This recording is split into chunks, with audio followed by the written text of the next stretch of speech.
أدراك ما عليون كتاب مرقوم يشهده المقربون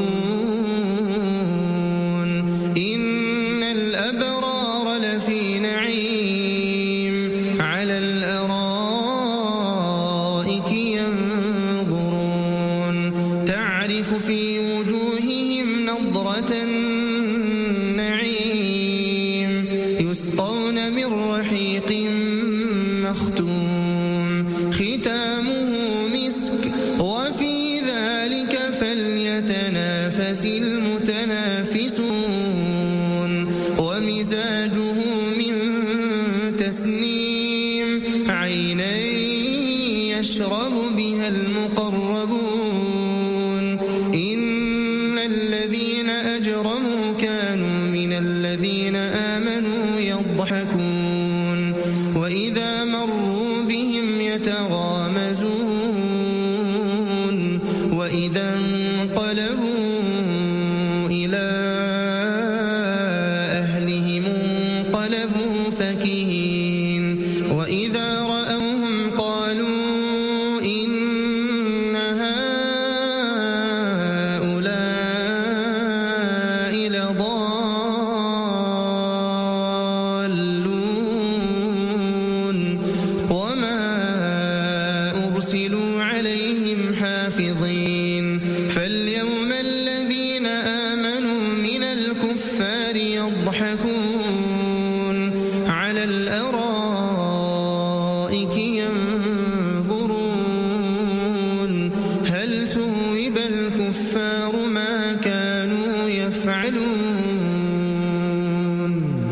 بسم الله الرحمن الرحيم إذا السماء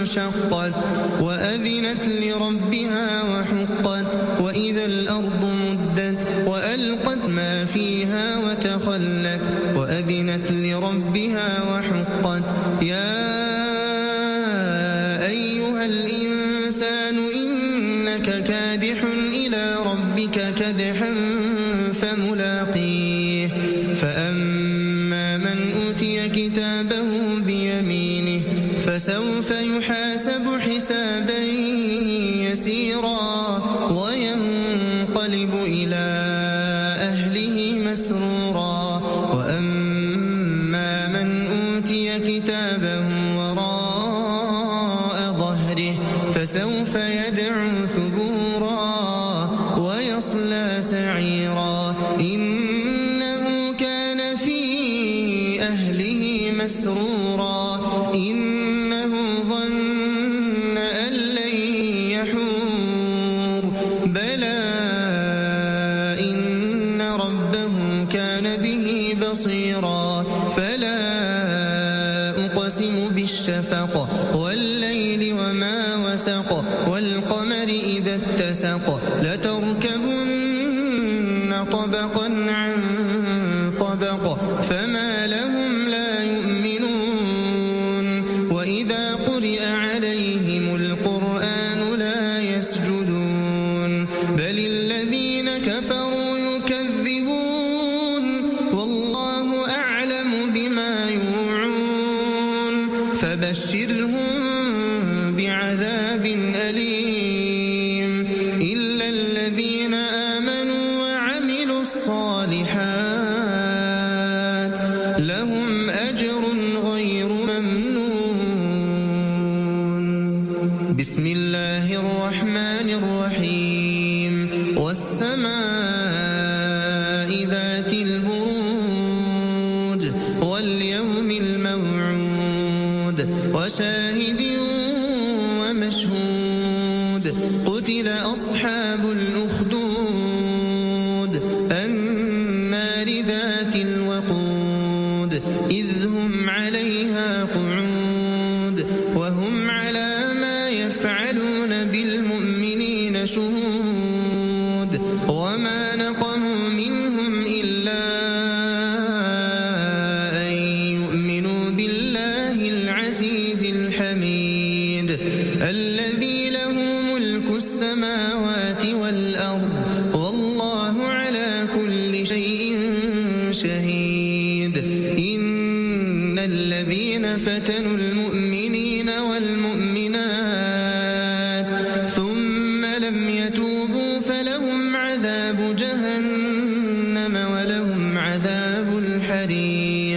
إن الذين آمنوا وعملوا الصالحات لهم جنات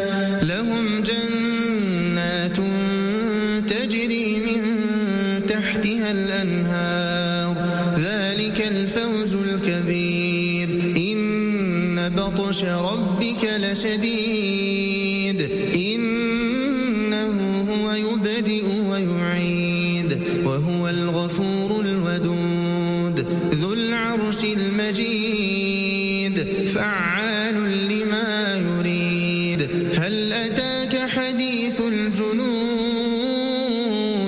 فرعون وثمود بل الذين كفروا في تكذيب والله من ورائهم إلا الأشقى فيقول ربي أكرم عقروها فدمدم عليهم ربهم بذنبهم فسواها ولا يخاف عقباها بسم الله الرحمن الرحيم والليل إذا يغشى والنهار إذا تجلى وما خلق الذكر والأنثى إن سعيكم لشتى فأما من أعطى واتقى وصدق بالحسنى فسنيسره لليسرى وأما من بخل واستغنى وكذب بالحسنى فسنيسره للعسرى وما يغني عنه ماله إذا تردى إن علينا للهدى وإن لنا للآخرة والأولى فأنذرتكم نارا تلظى لا يصلاها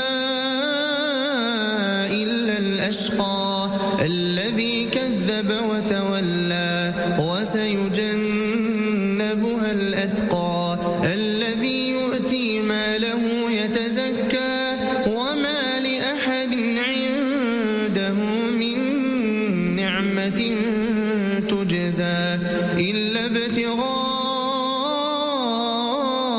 وجه ربه الأعلى ولسوف يرضى بسم الله الرحمن الرحيم والضحى والليل إذا سجى ما ودعك ربك وما قلى وللآخرة خير لك من الأولى ولسوف يعطيك ربك فترضى ألم يجدك يتيما فآوى ووجدك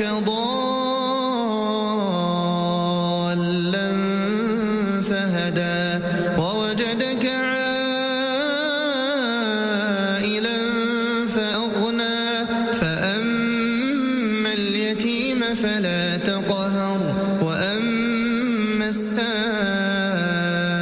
فلا تنهر وأما بنعمة ربك فحدث بسم الله الرحمن الرحيم ألم نشرح لك صدرك ووضعنا عنك وزرك الذي أنقض ظهرك ورفعنا لك ذكرك فإن مع العسر يسرا إن مع العسر يسرا فإذا فرغت فانصب وإلى ربك فارغب بسم الله الرحمن الرحيم والتين والزيتون وطور سينين وهذا البلد الأمين لقد خلقنا الإنسان في أحسن تقويم ثم رددناه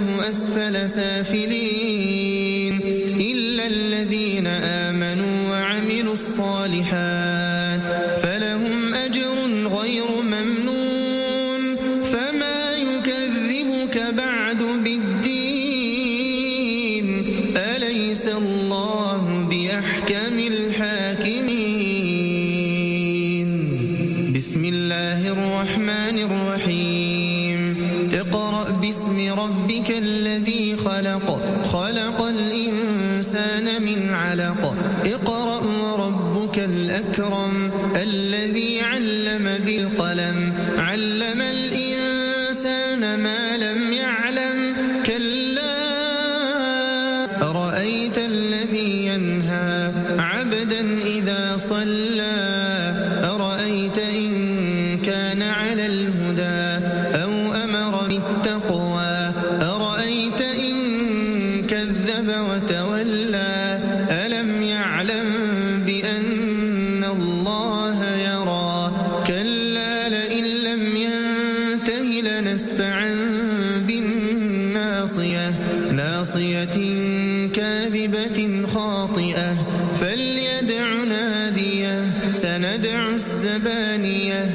كلا لا تطعه واسجد واقترب بسم الله الرحمن الرحيم إنا أنزلناه في ليلة القدر وما أدراك ما ليلة القدر ليلة القدر خير من 1000 شهر تنزل الملائكة والروح فيها بإذن ربهم من كل أمر سلام هي حتى مطلع الفجر بسم الله الرحمن الرحيم لم يكن الذين كفروا من أهل الكتاب والمشركين منفكين حتى تأتيهم البينة رسول من الله يتلو صحفا مطهرة فيها كتب قيمة وما تفرق الذين أوتوا الكتاب إلا من بعد ما جاءتهم البينة وما أمروا إلا ليعبدوا الله مخلصين له الدين حنفاء ويقيموا الصلاة ويؤتوا الزكاة وذلك دين القيمة إن الذين كفروا من أهل الكتاب والمشركين في نار جهنم خالدين فيها أولئك هم شر البرية إن الذين آمنوا وعملوا الصالحات أولئك هم خير البرية جزاؤهم عند ربهم جنات عدن تجري من تحتها الأنهار خالدين فيها أبدا رضي الله عنهم ورضوا عنه ذلك لمن خشي ربه بسم الله الرحمن الرحيم إذا زلزلت الأرض زلزالها وأخرجت الأرض أثقالها وقال الإنسان ما لها يومئذ تحدث أخبارها بأن ربك أوحى لها يومئذ يصدر الناس أشتاتا ليروا أعمالهم فمن يعمل مثقال ذرة خيرا يره ومن يعمل مثقال ذرة شرا يره بسم الله الرحمن الرحيم والعاديات ضبحا فالموريات قدحا فالمغيرات صبحا فأثرن به نقعا فوسطن به جمعا إن الإنسان لربه لكنود وإنه على ذلك لشهيد وإنه لحب الخير لشديد أفلا يعلم إذا بعثر ما في القبور وحصل ما في الصدور إن ربهم بهم يومئذ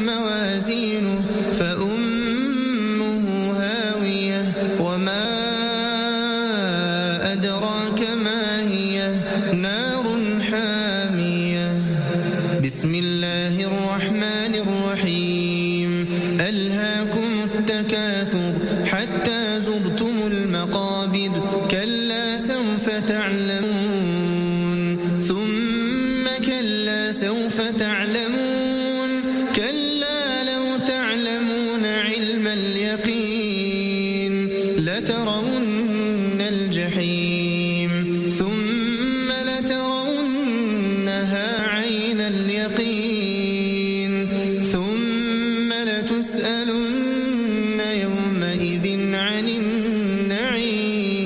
النعيم بسم الله الرحمن الرحيم والعصر إن الإنسان لفي خسر إلا الذين آمنوا وعملوا الصالحات وتواصوا بالحق وتواصوا بالصبر بسم الله الرحمن الرحيم ويل لكل همزة لمزة الذي جمع مالا وعدده يحسب أن ماله أخلده كلا لينبذن في الحطمة وما أدراك ما الحطمة نار الله الموقدة التي تطلع على الأفئدة إنها عليهم مؤصدة في عمد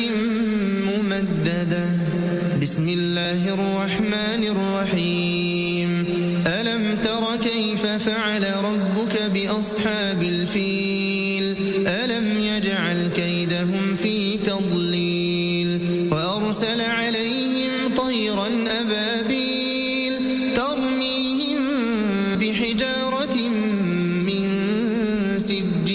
سجيل فجعلهم كعصف مأكول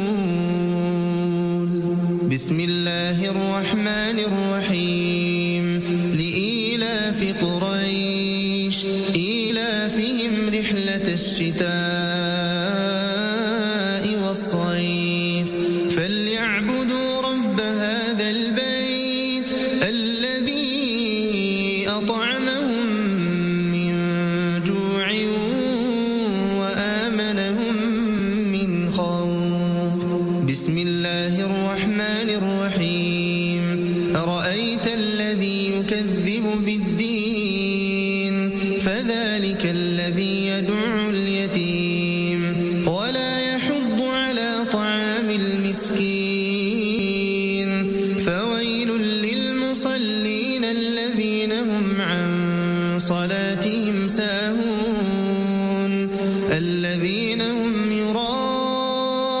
يراءون ويمنعون الماعون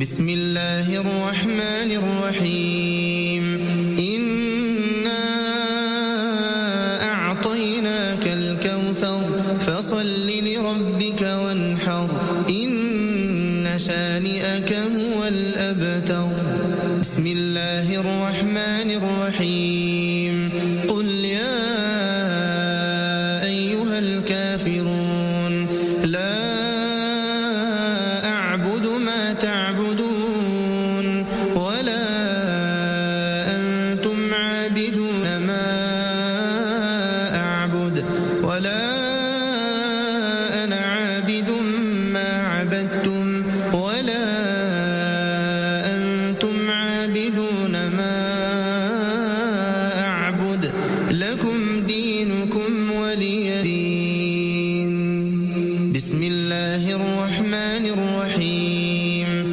إذا جاء نصر الله والفتح ورأيت الناس يدخلون في دين الله أفواجا فسبح بحمد ربك واستغفره إنه كان توابا بسم الله الرحمن الرحيم تبت يدا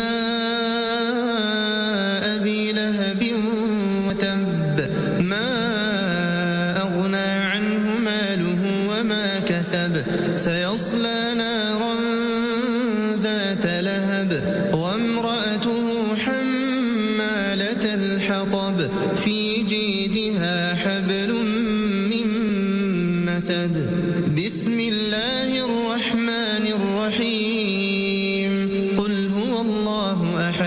الله الصمد لم يلد ولم يولد ولم يكن له كفوا أحد بسم الله الرحمن الرحيم قل أعوذ برب الفلق من شر ما خلق ومن شر غاسق إذا وقب ومن شر النفاثات في العقد ومن شر حاسد إذا حسد بسم الله الرحمن الرحيم قل أعوذ برب الناس ملك الناس إله الناس من شر الوسواس الخناس الذي يوسوس في صدور الناس من الجنة والناس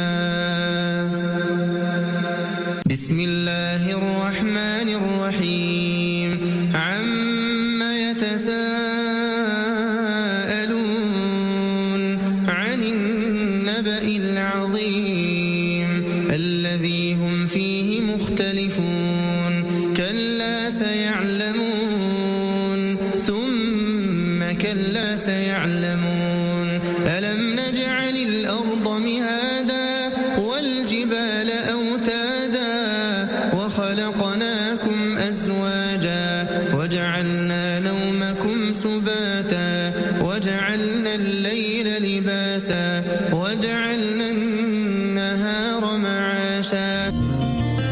Dalam surat An-Nisa, Allah berfirman, "Tiadalah kamu dapat berlaku adil di antara beberapa istri, meskipun kamu telah berhati-hati. Karena itu, maka janganlah kamu terlalu condong ke sebelah, sehingga membiarkan yang lain bagaikan tergantung di udara.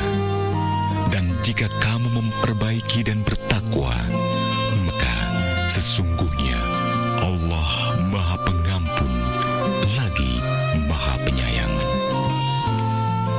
Ternyata berlaku adil terhadap istri-istri bagi mereka yang istrinya lebih dari satu bukanlah hal yang mudah.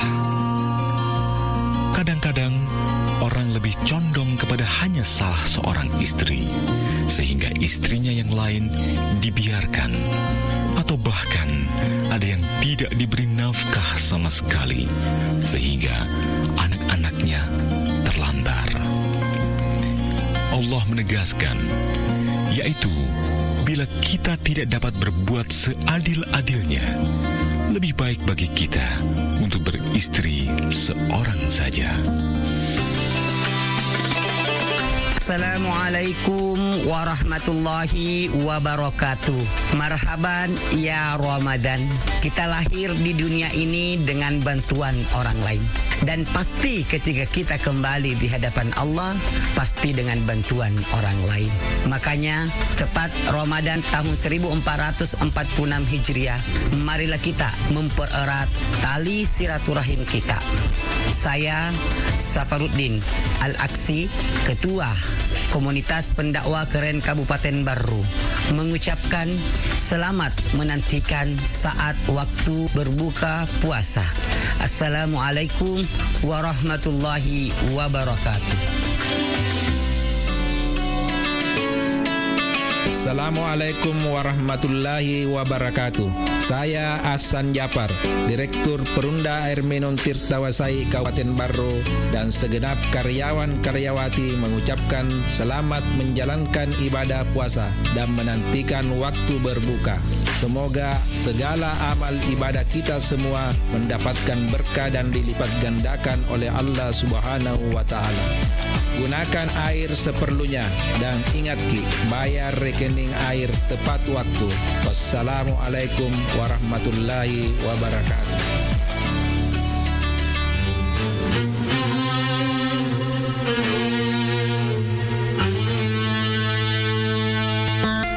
Assalamualaikum warahmatullahi wabarakatuh. Saya Muhammad Idris SAG MPD, Ketua Asosiasi Penghulu Republik Indonesia Kabupaten Baru mengucapkan selamat menunaikan ibadah puasa Ramadan 1446 Hijriah. Semoga ibadah puasa membawa kita meraih predikat orang-orang yang bertakwa. Mari kita jadikan Ramadan sebagai momentum perekat keharmonisan keluarga. Hindarkan anak-anak kita dari pernikahan di bawah umur demi mewujudkan generasi sehat dan berkualitas menuju Indonesia Emas 2045. Assalamualaikum warahmatullahi wabarakatuh.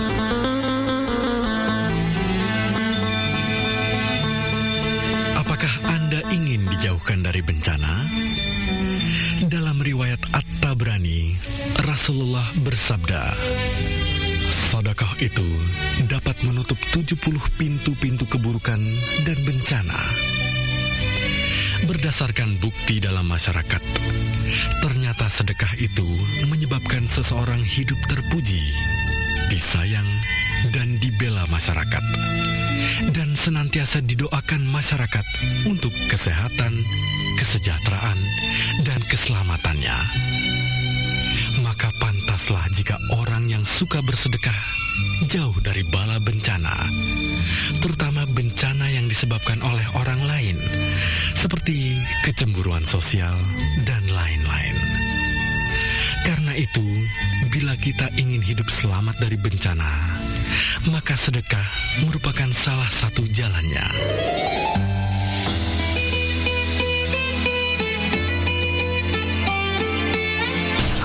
Assalamualaikum warahmatullahi wabarakatuh.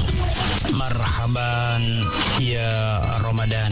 Kepada seluruh saudagar Iga Radio dimanapun berada, selamat menjalankan ibadah puasa dan ibadah amalia di dalam bulan Ramadan. Semoga kita semua menjadi orang-orang yang muttaqin dan nantinya kita mendapatkan ampunan dari Allah Subhanahu wa Ta'ala. Saya Abdurrahman Awan, SPDI MH, dan seluruh staf penyuluh penghulu kantor urusan agama Kecamatan Tanah Carilau mengucapkan selamat menanti waktu berbuka puasa. Assalamualaikum warahmatullahi wabarakatuh.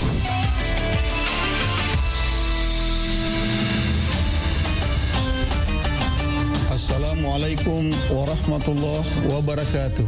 Saya Jamaruddin atas nama pribadi dan Kepala Kantor Kementerian Agama Kabupaten Baru mengucapkan selamat menunaikan ibadah puasa dan amalan mulia bulan Ramadan tahun 1446 Hijriah. Semoga dapat meraih derajat dan predikat takwa menuju ridha Allah Subhanahu wa Ta'ala. Mari kita jadikan momentum Ramadan ini sebagai bulan kasih sayang, empati kepada sesama dan seluruh makhluknya, mewujudkan selebrasi kerukunan umat beragama yang akrab dan harmonis menuju Indonesia Emas 2045. Wassalamualaikum warahmatullahi wabarakatuh.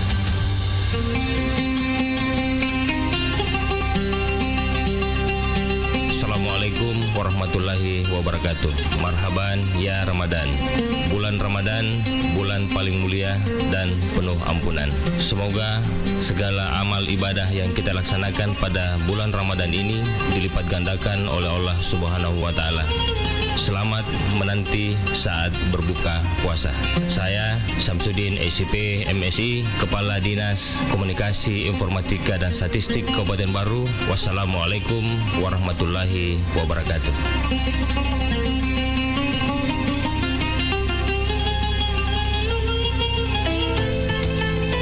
Assalamualaikum warahmatullahi wabarakatuh. Marhaban ya Ramadan.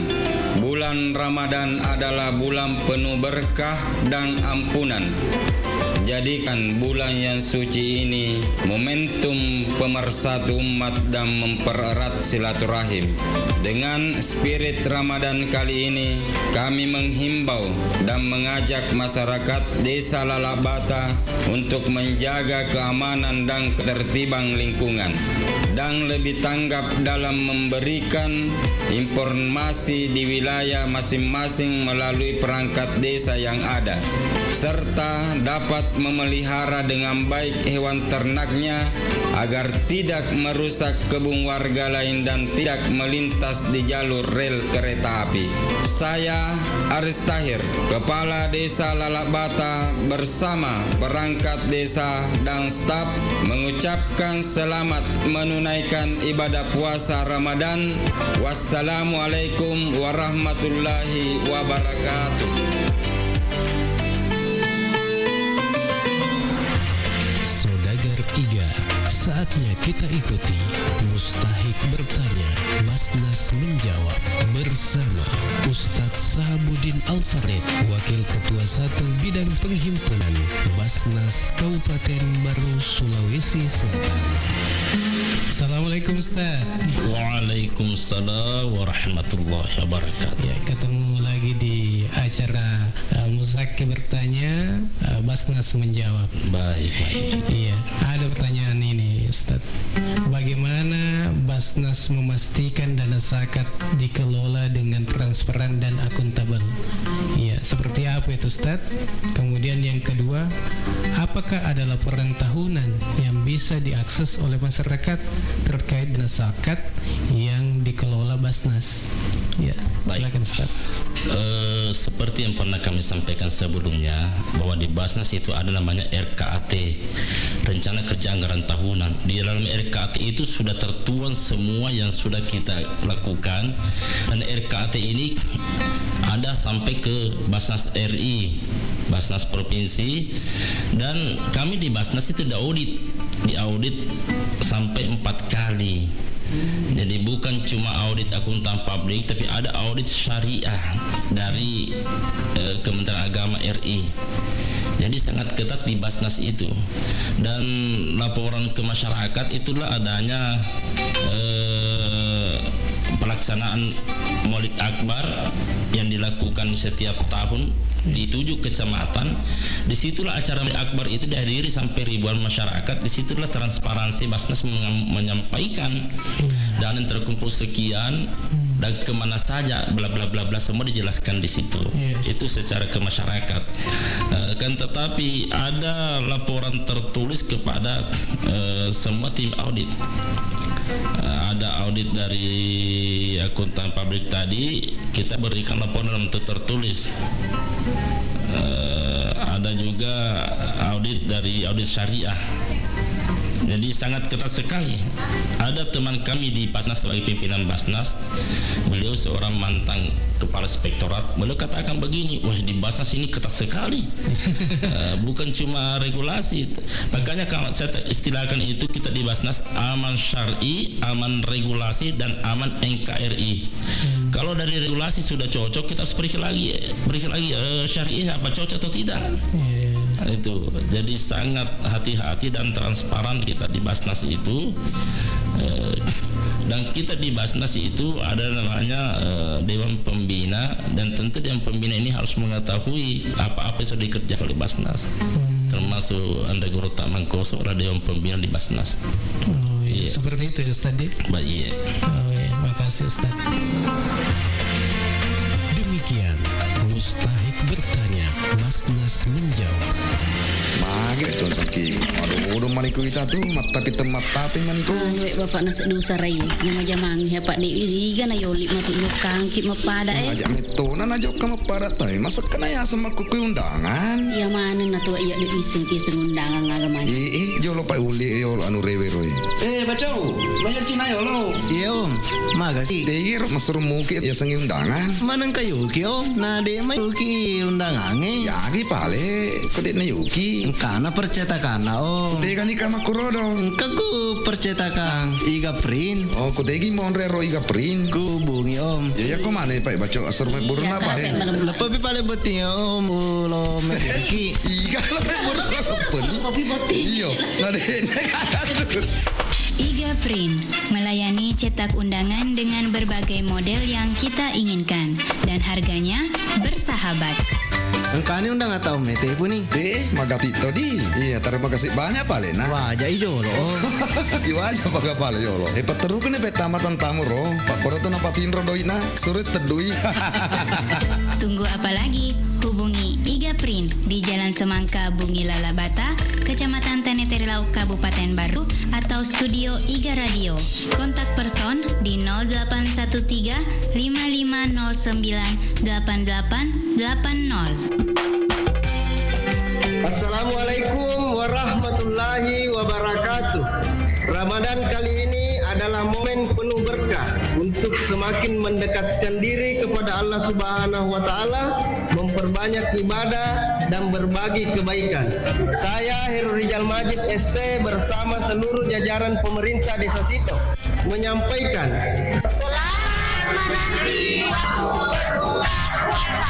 Semoga puasa hari ini penuh keberkahan dan hidangan yang dinanti semakin nikmat dengan rasa syukur. Wassalamualaikum warahmatullahi wabarakatuh. Assalamualaikum warahmatullahi wabarakatuh. Marhaban ya Ramadan.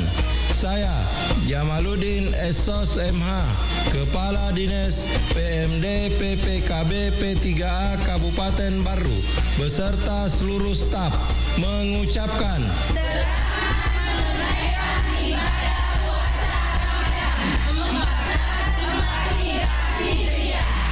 semoga segala ibadah yang dilaksanakan pada bulan Ramadan ini dilipat gandakan oleh Allah Subhanahu wa taala. Amin, amin ya rabbal alamin. Wassalamualaikum warahmatullahi wabarakatuh.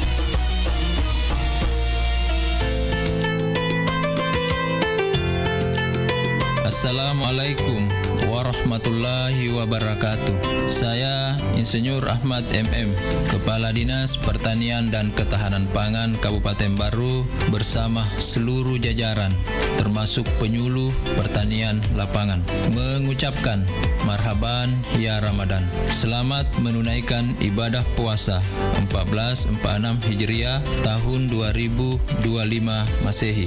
Dengan berpuasa kita mendapatkan kebahagiaan, kenikmatan, kemenangan, dan hidayah. Semoga puasa yang kita lakukan dapat mensucikan hati kita semua. Amin, amin, ya rabbal alamin. Wassalamualaikum warahmatullahi wabarakatuh.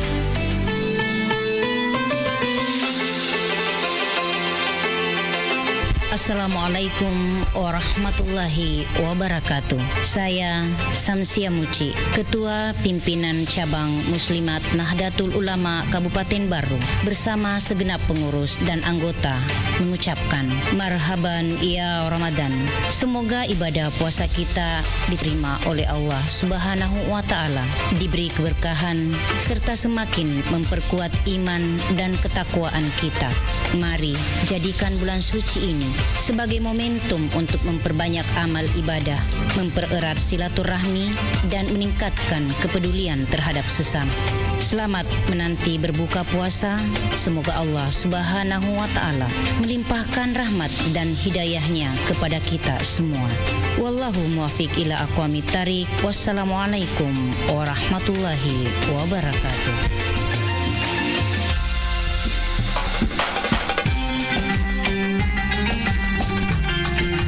Bismillahirrahmanirrahim. Assalamualaikum warahmatullahi wabarakatuh. Marhaban ya Ramadan, marhaban ya Ramadan, marhaban ya Ramadan. Kita menyambut Ramadan dengan hati yang gembira, penuh ketakwaan dan kesiapan untuk meningkatkan ibadah.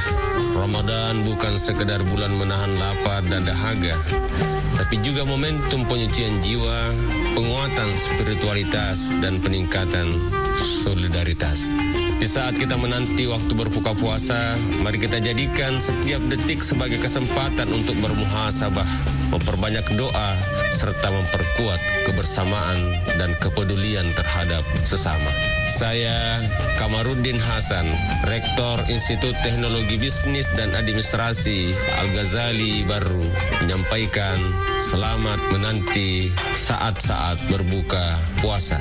Semoga Allah menerima amal ibadah kita, melimpahkan keberkahan kepada kita semua, serta menjadikan Ramadan ini sebagai sarana peningkatan diri menuju insan yang lebih baik. Wassalamualaikum warahmatullahi wabarakatuh.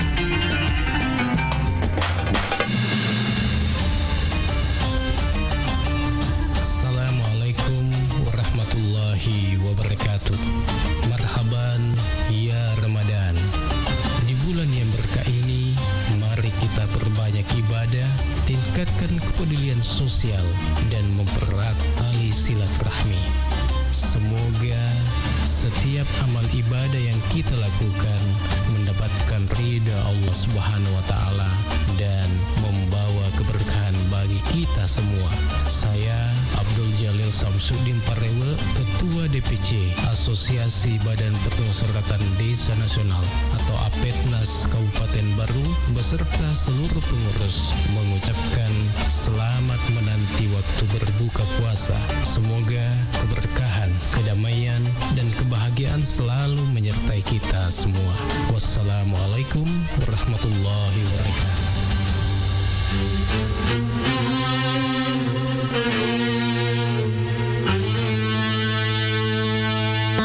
Assalamualaikum warahmatullahi wabarakatuh.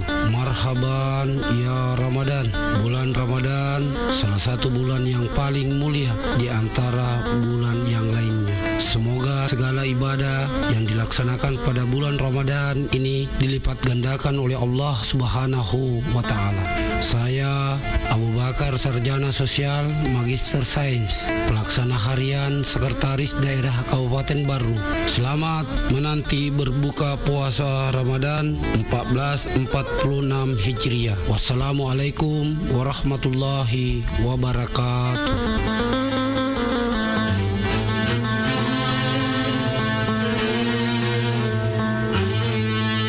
Assalamualaikum warahmatullahi wabarakatuh. Puji syukur kita panjatkan kehadirat Allah Subhanahu wa Ta'ala yang kembali mempertemukan kita dengan bulan suci Ramadan, bulan penuh berkah, bulan penuh rahmat dan ampunan. Saya Nyonya Andi Milawati Abustan, Ketua Tim Penggerak PKK Kabupaten Baru, mengucapkan selamat menunaikan ibadah puasa Ramadan 1446 Hijriah. Semoga ibadah kita diterima oleh Allah Subhanahu wa Ta'ala dan membawa keberkahan bagi keluarga serta masyarakat.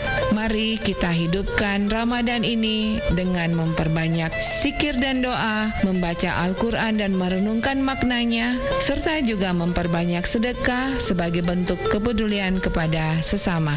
Semoga Ramadan ini membawa kedamaian dan keberkahan bagi kita semua. Tetap jaga kesehatan dan kebersamaan, serta melaksanakan ibadah dengan penuh keikhlasan. Wassalamualaikum warahmatullahi wabarakatuh.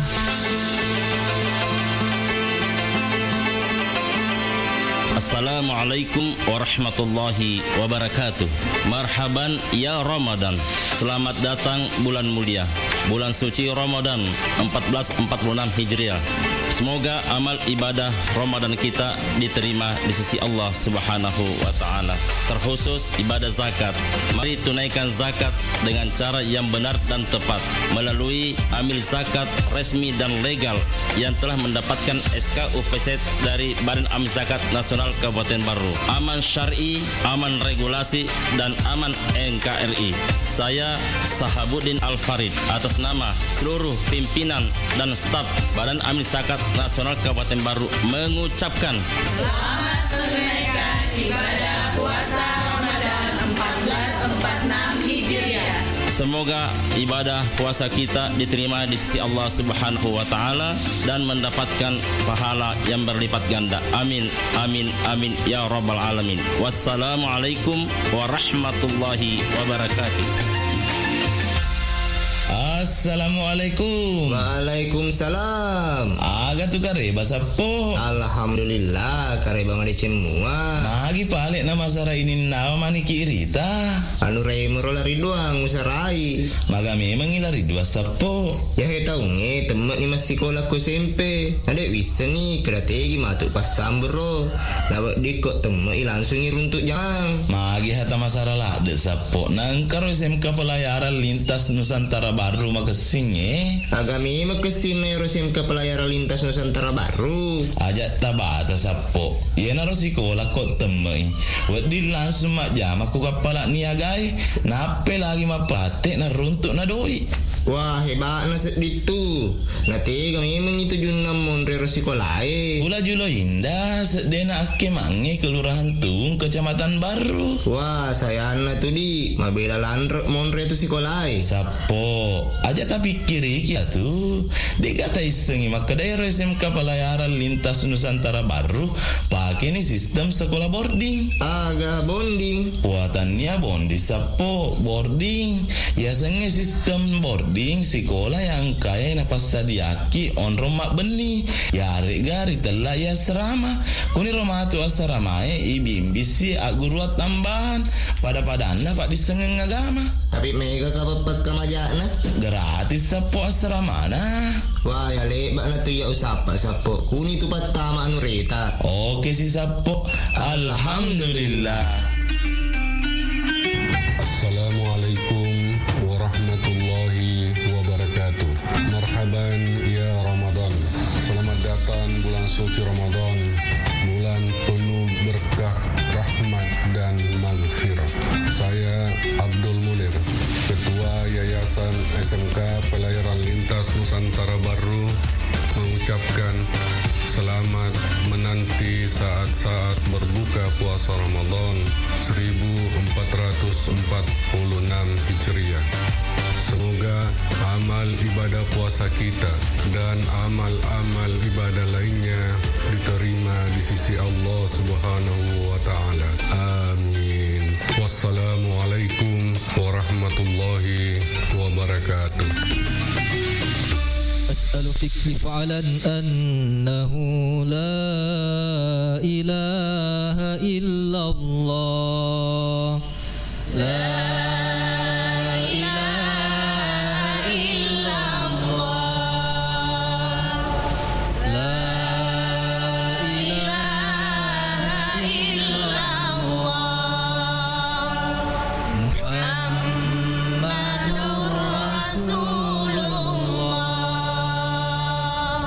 أشهد أن لا إله إلا الله ونستغفر الله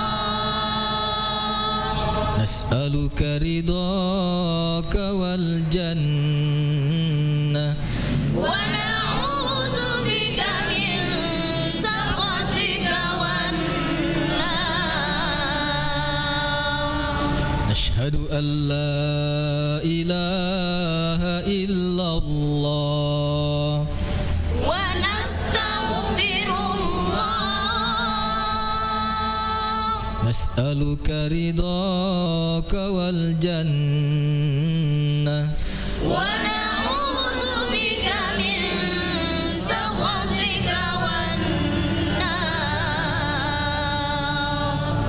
صلى الله على محمد صلى الله عليه وسلم صلى الله على محمد صلى الله عليه وسلم اللهم إنك عفو تحب العفو فاعف عنا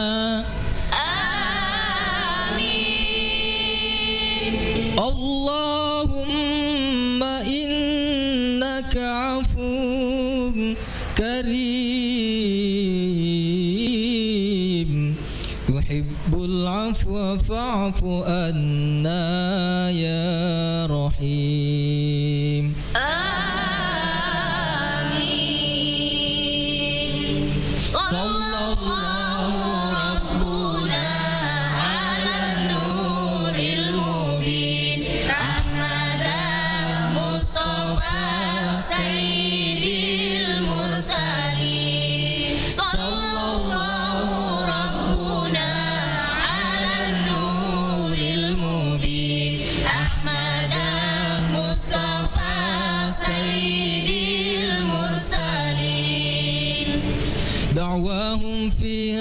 سبحانك اللهم وتحيتهم فيها سلام وآخر دعواهم عن الحمد لله رب العالمين.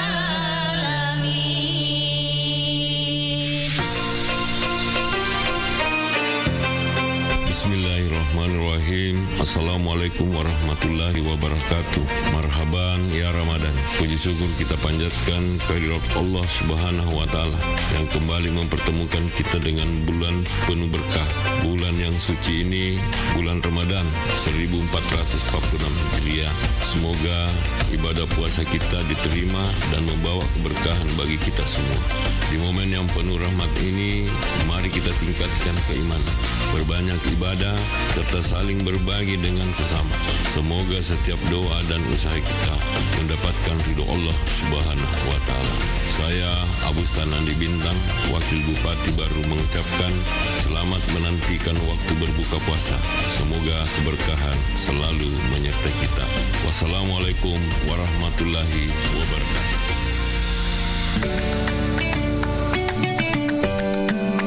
Bismillahirrahmanirrahim. Assalamualaikum warahmatullahi wabarakatuh. Alhamdulillah kita kembali dipertemukan dengan bulan suci Ramadan, bulan yang penuh berkah dan ampunan. Dan tentunya dalam momen yang penuh kesabaran ini, mari kita jadikan waktu menanti berbuka puasa sebagai kesempatan untuk meningkatkan ibadah, memperbanyak doa, dan berbagi kebaikan dengan sesama. Kepada seluruh masyarakat Kabupaten Baru yang saya cintai, marilah kita menjalani Ramadan ini dengan penuh keikhlasan, kebersamaan, dan kepedulian. Perbanyaklah amalan baik dan jaga ketertiban, dan tentu tetap menjunjung tinggi nilai-nilai kebersamaan dalam kehidupan bermasyarakat.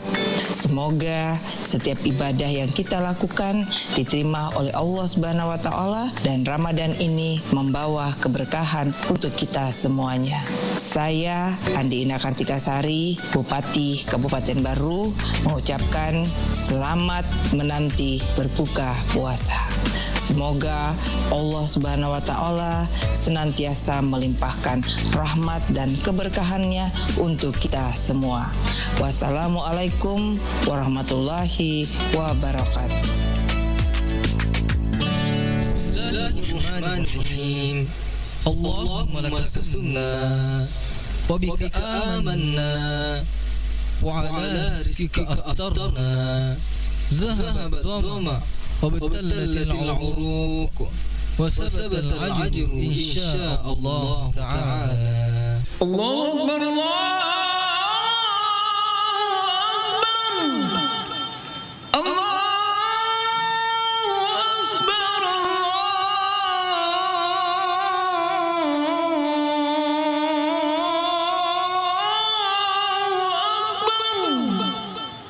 أشهد أن لا إله إلا الله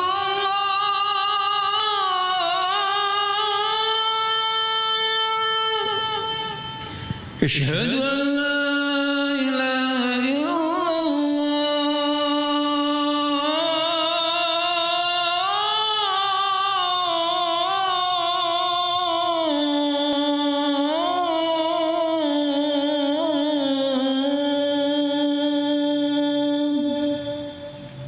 أشهد أن محمد رسول الله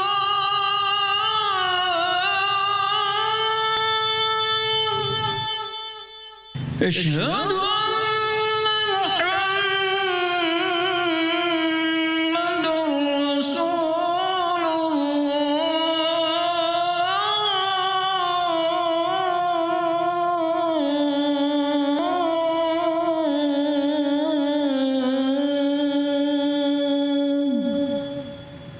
حي على الصلاة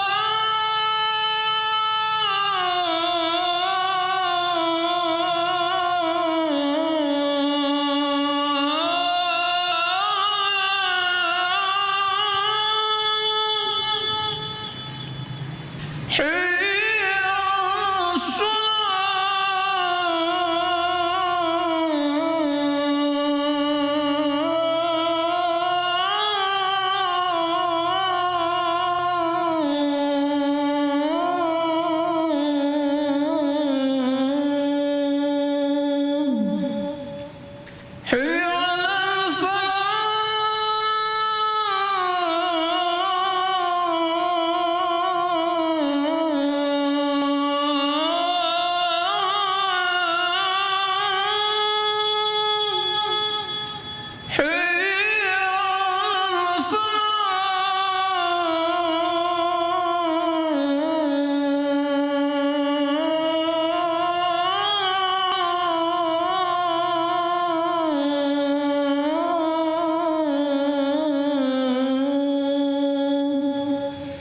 Allahu Akbar, Allahu Akbar.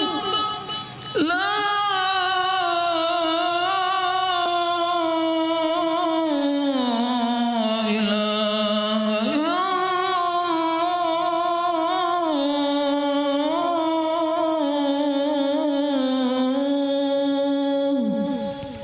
اللهم رب هذه الدعوة التامة والصلاة القائمة آت محمدا الوسيلة والفضيلة والشرف والدرجة العالية الرفيعة وابعثه مقاما محمودا وأجل إنك لا تخلف الميعاد.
Allahu Akbar walillahil hamd.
Allahu Akbar, Allahu Akbar, Allahu Akbar. La ilaha illallah, Allahu Akbar, Allahu Akbar, walillahil hamd.